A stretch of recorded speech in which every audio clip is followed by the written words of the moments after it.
Dando continuidade à leitura,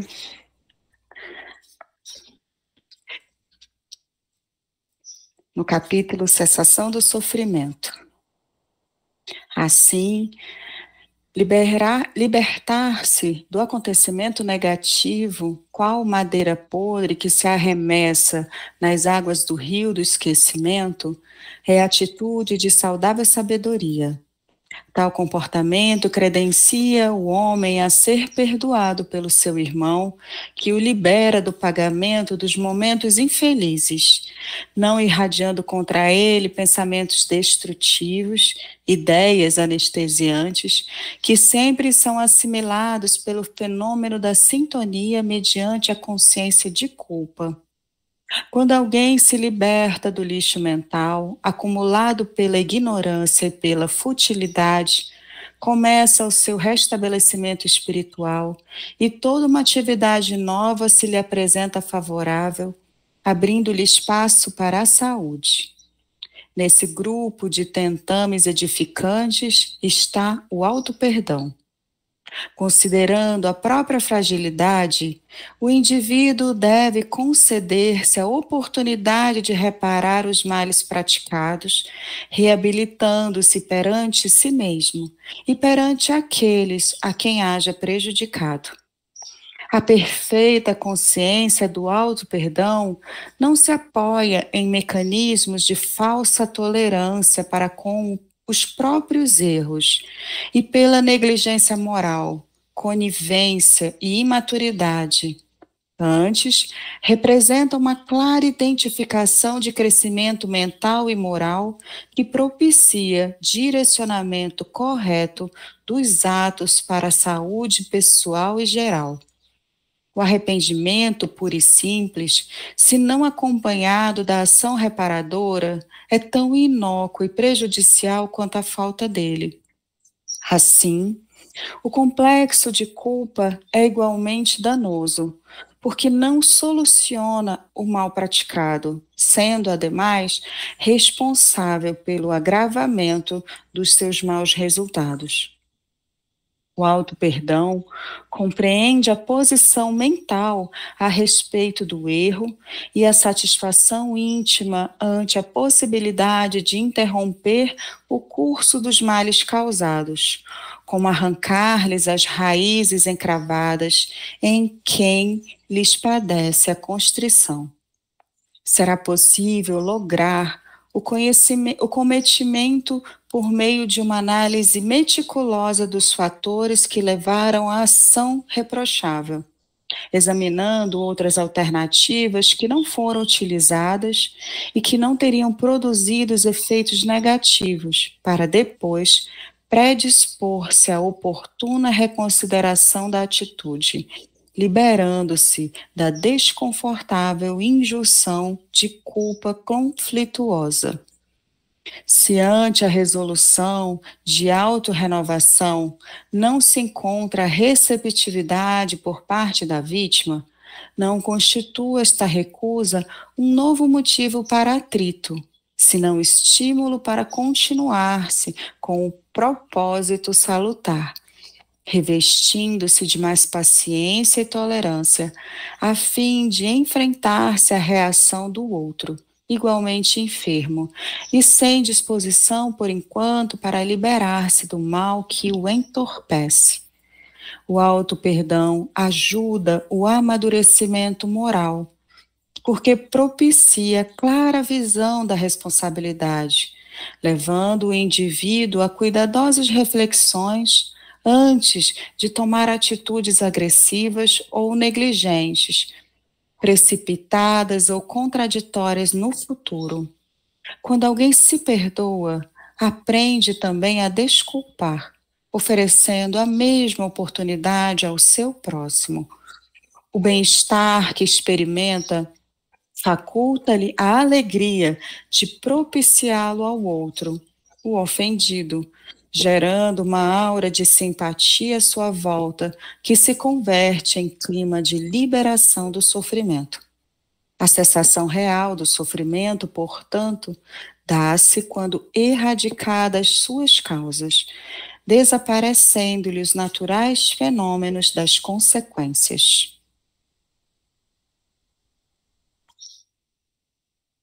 Esse capítulo, essa parte, né, parece pequena e é tão rica. Aqui, como um convite, ela começa a trazer como forma de cessação do sofrimento o auto-perdão.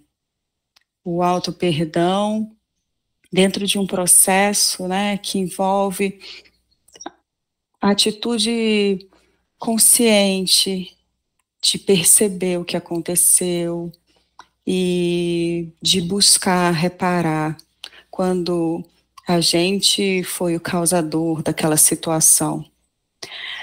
E o auto-perdão, quando também estamos na posição, né, de ofendidos, que muitas vezes a gente se questiona o que foi que eu fiz, questiona muitas vezes como se tivéssemos nos colocado naquela situação, e isso traz inúmeras questões de dor, de aflição no dia a dia. E aqui ela nos conta, né, que educar a mente, disciplinando a vontade, constitui o passo inicial para estipar as causas de aflição. Então, mais uma vez, ela nos convida à educação da mente, né, do pensamento, fazendo com que a gente busque ter consciência de como a gente está pensando. Muitas vezes a gente sofre uma lesão e fica ali revivendo aquela situação. Cada vez que a gente vive, volta aquela dor, aquela angústia, a raiva, muitas vezes associada àquele processo, a culpa que a gente viveu em relação a isso.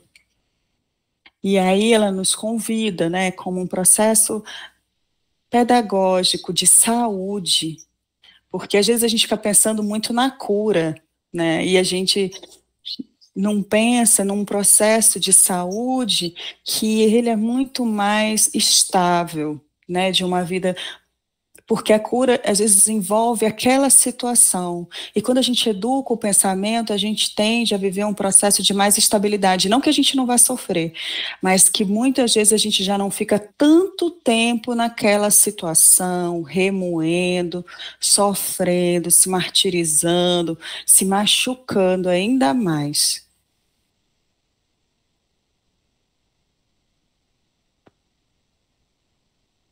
Eu achei esse texto tão bonito, tão rico.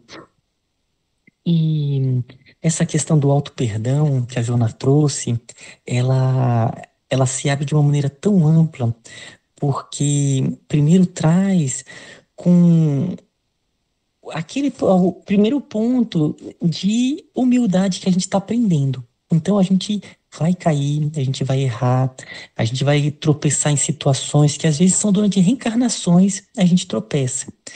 Porém, ela traz aquele aspecto mais ativo, que é, opa, calma aí, eu caí aqui.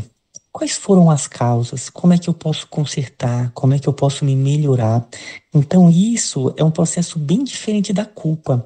Ele é algo mais parecido com aquele estudante diligente que ele vai realizando os exercícios, vai errando e vai tentando entender o que aconteceu. Então, o auto-perdão, ele vem muito também com essa atitude ativa de perceber a aceitar e procurar compreender, procurar entender a situação em que ela está envolvida. Então, eu achei isso muito bonito, mas ao mesmo tempo difícil, muito difícil, porque tem algumas situações que nos tocam muito, né? São aqueles nossos tendões de Aquiles.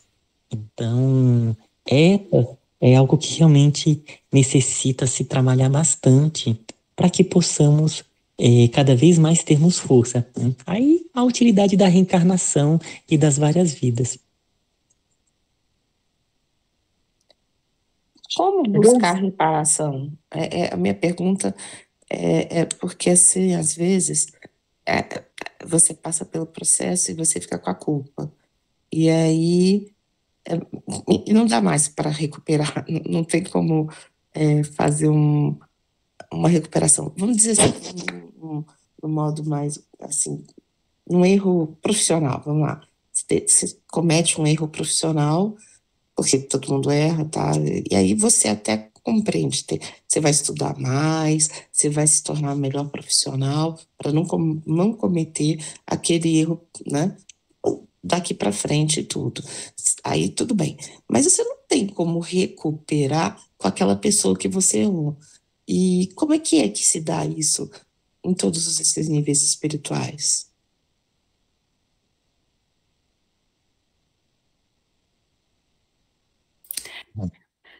Bem, eu acho que em todos os níveis eu não faço ideia, mas a gente vendo, né, a literatura, se a gente for pensar em reparação, muitas vezes ela ocorre num processo reencarnatório. Boa parte que a gente tem conhecimento dessas questões de reparação, elas estão muitas vezes, a reparação em si, né, elas estão ligadas a situações que envolvem muitas vezes processos reencarnatórios, onde às vezes a vítima vem dentro daquele círculo familiar. E se a gente for pensar um processo de reparação em algo muito grave, por exemplo, em Paulo Estevão, né? Porque acaba que o Paulo foi responsável pelo desencarne do Estevão naquele processo de perseguição aos cristãos. A conversão dele em si não trouxe o Estevão de volta. Isso não é possível, né? Mas a conversão dele em si abriu espaço para a conversão de muitas outras pessoas. Então, ele se uniu, acabou que ele se uniu ao Estevão, o Estevão estava ali dentro daquele processo ajudando o Paulo a se reerguer. Então, eu penso que o processo de reparação é muito mais amplo do que em si restaurar a situação anterior, que isso realmente é impossível. Mas eu acredito que dentro, né, de todas as possibilidades do bem, que são infinitas e que a gente não tem condições de medir, todas as possibilidades onde o bem pode atuar, eu acredito que o processo de reparação ele é bem mais amplo do que a gente imagina, né?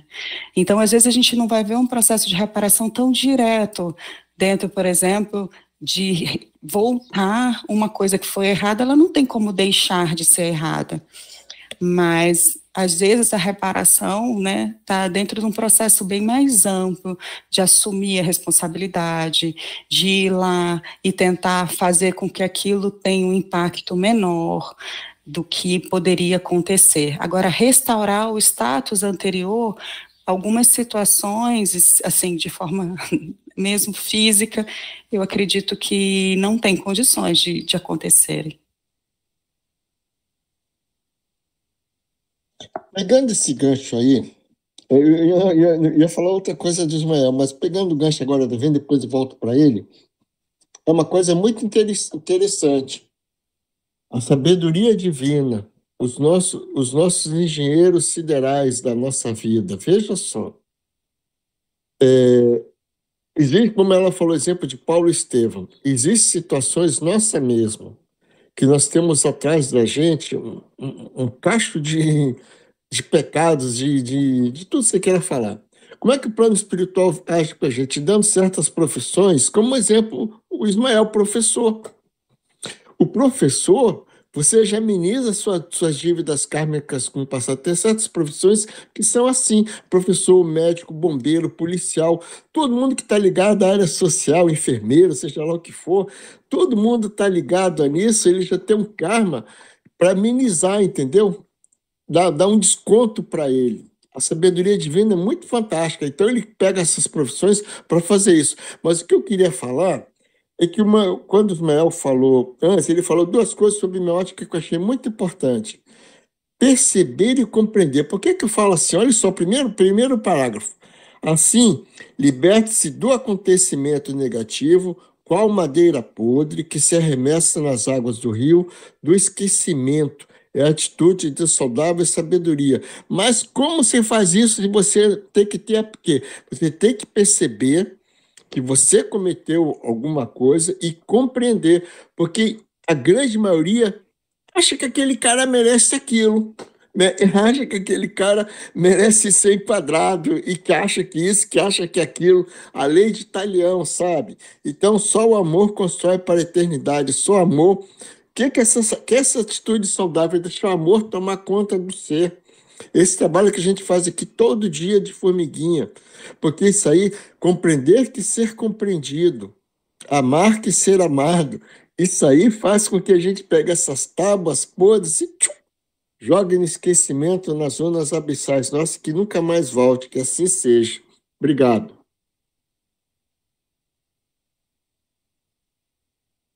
E, e ainda pegando esse ponto que a Diva colocou, né, que a Wina e o Djaí, eles completaram, queria colocar um ponto interessante que a Wina colocou, que é essa parte da reencarnação. Nós percebemos a vida como ciclos. Então, realmente, aquele passado não dá, muitas vezes, para trabalhar, para consertar, para reparar, é irreversível. Mas talvez o maior ponto é o aspecto interno mesmo de toda aquela mudança interior. Então, o caso do Paulo Estevam eu achei maravilhoso. E eu estava pensando num outro caso também, que foi o do livro Eustáquio, que ele mostra ali 17 reencarnações de um espírito, onde ele começa em uma reencarnação que ele foi um general que fez muitas atrocidades, e aí vai sendo o processo da reparação. Até uma vida em que ele se torna um médico, mas um médico extremamente entregue ao seu labor de curar. E ele vai para a Segunda Guerra e desenvolve um trabalho ali imenso, sabe? Então, é essa reparação, se conscientizar, entender quais são as leis divinas, se ajustar, e a partir daí, os ciclos da vida vão trazer novamente, de uma outra maneira, as situações dessa reparação, sabe? Então, era só, na verdade, meio que dando uma reforçada nessa ideia que eu achei muito bacana. Ô, Lucas, diga aí. Bom dia, pessoal. Outro ponto interessante, assim, com esse debate, né? Como é que vocês enxergam a questão quando nós erramos consigo mesmo, assim? O auto-erro. Como é que vocês enxergam isso? Por exemplo, um ponto que eu poderia ter feito de uma forma diferente e o único prejudicado fui eu mesmo. Posso falar uma coisa? Veja só. Dentro da gente existe o código. E aí você sabe que você fez você mesmo. Isso que você falou. Como é que você vai saber que você está prejudicando a você mesmo? Porque está dentro do seu ser que está dizendo que você está fazendo uma coisa errada. Então, cabe você fazer essa autoanálise que você vai seguir o caminho. É um código que é perfeito, sabe? No ato de você falar, opa, eu cometi... Como é que você sabe que você cometeu um auto-erro? Porque dentro de você tem uma coisa que sinalizou, opa, você passou uma barreira que não poderia ter passado. Volte para trás, se recupere, se recomponha, se levante. Eu vejo assim. Aqui, né, que quando ela está falando do auto-perdão, ela fala que compreende a posição mental, né, a respeito do erro, a satisfação íntima ante a possibilidade de interromper o curso dos males e arrancar-lhe as raízes encravadas. Então, eu penso, quando muitas vezes a gente tem, né, condições de perceber que errou, da gente pensar o que nos levou àquilo. Claro que muitas vezes a gente também, como ela fala aqui, do complexo de culpa, né? Quando às vezes a gente se coloca em posições que a gente está sempre se sentindo culpado, como se tudo que acontecesse nós fôssemos responsáveis. Então, tirando esse lugar que às vezes a gente carrega dentro de uma própria dinâmica familiar, onde a gente está sempre se sentindo culpado e responsável, aí pensando num lugar onde a gente realmente percebe que cometeu um erro, e aí a gente entra naquele processo que, inclusive, no Livro dos Espíritos ele traz, né? Que a gente vem para o processo de arrependimento, e a gente vai para o processo de reparação e expiação. Então, eu penso que ter consciência disso e buscar, né, uma nova forma de viver, de não errar mais naquilo. Muitas vezes alguém que errou, por exemplo, num casamento, tomando uma atitude impensada, tem a condição de refazer isso. E como o Ismael falou, o próprio ciclo da vida coloca a gente em outra situação, mas para viver aquele processo de reparação. Então, muitas vezes, aquele que não deu certo por uma atitude impensada, nossa, pode ser reparado, às vezes, numa próxima, buscando tirar, né, o fulcro, como ela fala, daquelas situações, arrancando aquelas situações que nos levaram, que, né, por nossa própria responsabilidade, a vivenciar o erro. Então, o que eu penso é que a gente também ficar longos períodos só no sofrimento pelo nosso próprio erro, também não é saudável. Isso não traz nem uma mudança, né, na situação, faz com que a gente adoeça, trazendo aquela culpa dentro de um processo que muitas vezes se torna destrutivo e que não leva, né, a uma atitude de modificação, uma atitude de reparação em si, e no ambiente, porque realmente muitas vezes a gente não vai conseguir reparar ali com quem, né, sofreu aquele mal. Mas quando a gente se coloca a caminho de mudança, que a espiritualidade inteira está ali torcendo pela nossa reforma, porque é para isso que a gente veio, para evoluir. Então eu penso que esse é um processo que ele é extremamente saudável para a gente, mas vai levar, né, a essa questão de se perceber, de olhar onde foi que podia ter feito diferente e ter a força íntima de fazer diferente, de buscar novas formas de vivência para que aquilo não se repita e novamente a pessoa fique vivendo aquela culpa constante. E ainda nesse ponto que o Lucas colocou do auto-erro, eu vou contar rapidamente aqui uma historinha que eu passei quando eu era criança. Quando eu era criança, eu tive a oportunidade, nos trabalhos mediúnicos do meu pai, conversar muito com uma vovó. Praticamente a minha infância e adolescência eu conversava muito com uma vovó, chamada vovó Quitéria, uma pretinha velha que incorporava e que gostava muito de mim. E eu era uma criança, assim, sempre fui uma criança que era uma criança velha, sabe? Uma criança que não queria errar, que queria ser sempre certinha. E uma vez ela chegou para mim e falou assim: filho, você tem que ser mais leve, né? Você tem que se permitir errar e aprender com os erros, porque aquilo eu me culpava demais, qualquer coisinha que eu passava. E claro que é só com o tempo a gente vai percebendo a profundidade daquela mensagem da vovó. Primeiro a gente nos colocar como aprendizes mesmo da vida e que a vida vai nos colocar em situações em que a gente vai errar. Na verdade, ela coloca exatamente em situações que são aqueles nossos pontos que nós ainda não estamos tão seguros, porque aqui é uma escola.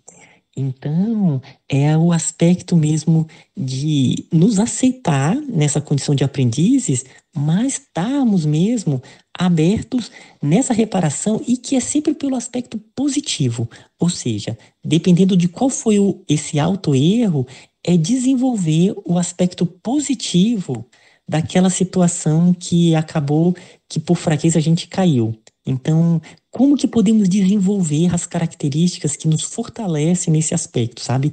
Então, acho que o auto-erro seria muito por essa conscientização e o trabalho positivo daqueles aspectos.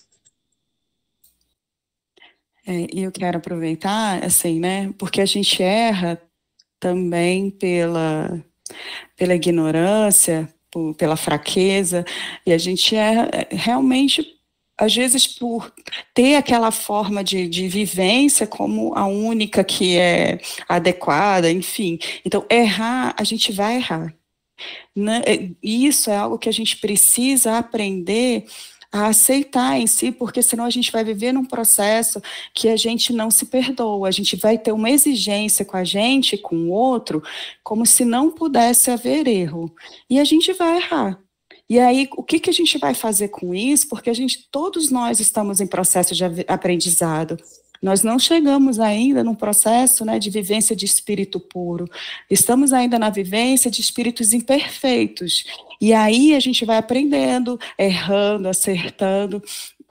E se a gente não se colocar nessa possibilidade, a gente até cria, né, ou uma autodefesa, dizendo, querendo se proteger para não aceitar isso, achando que está sempre certo, ou não vivendo a vida, muitas vezes num processo escapistas, para não errar, a gente deixa de viver a vida.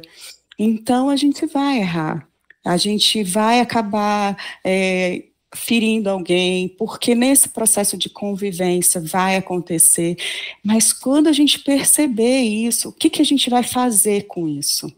Porque, às vezes, tudo que a gente tinha para dar, a gente já deu. E se a gente não se colocar nessa posição de aprendiz, a gente também não vai aceitar quando o outro erra. E o outro também vai errar. Então, o processo de autoaceitação, ele vai levar à aceitação do outro, que também está no processo de aprendizagem. Então, eu penso e tento conversar muito comigo, que muitas vezes eu sou muito exigente comigo mesma, que não aceita errar, que fica o tempo todo buscando controlar o que vai acontecer para nada dar errado, e aceitar. É claro que eu não vou buscar o erro, mas eu preciso aceitar em mim, como um processo saudável de um ser imperfeito, que eu vou errar. E aí eu vou ter que lidar com isso, buscar as melhores formas de resolver, de buscar reparar, de buscar me modificar, de buscar aprender com tudo aquilo que essa experiência me trouxe.